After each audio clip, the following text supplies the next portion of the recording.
นั่งนั่ง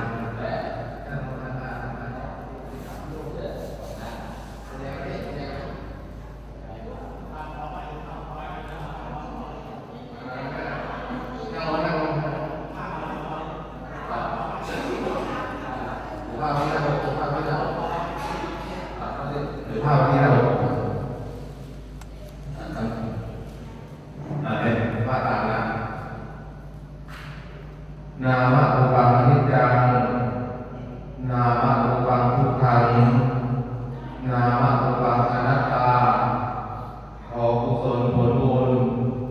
โปรดนำทั้งจุนดวงวิญญาณของหลวงพ่อข้องเกียรติแก้วทองขอให้พบดวงแก้วขอให้แก้วดวงมารขอให้ได้รับผลบุญทานที่ข้าพเจ้าอุทิศให้ด้วยเถิด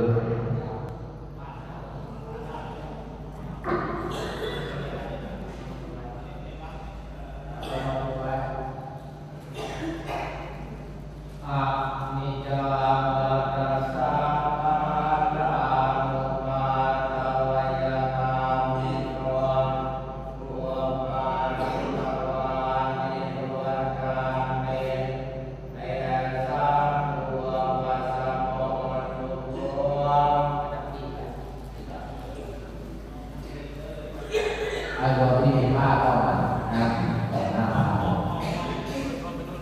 าที่มีผ้าเข้ามานั่งเดินไปตรงหน้าผ้าต่อไปถึงแค่เลยตรงนั้นประมาณมีผ้าเข้ามาเลย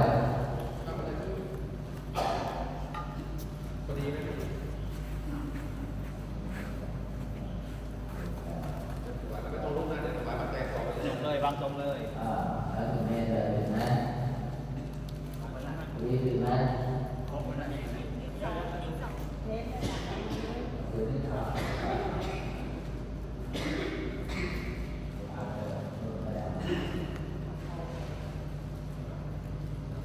เยอะ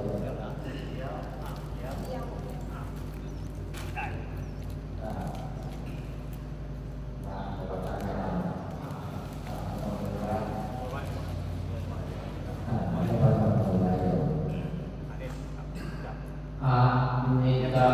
วันตัสสะภะคะวะภะวะยะธรรมิโนโอปาทิตวานิโย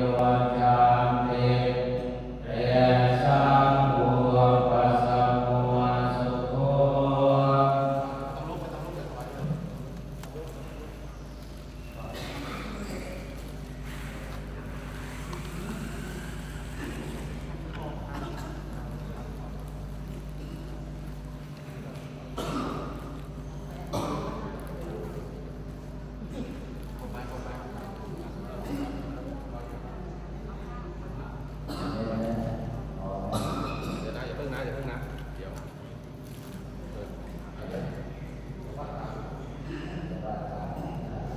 ลงเบอร์ไว้ครับ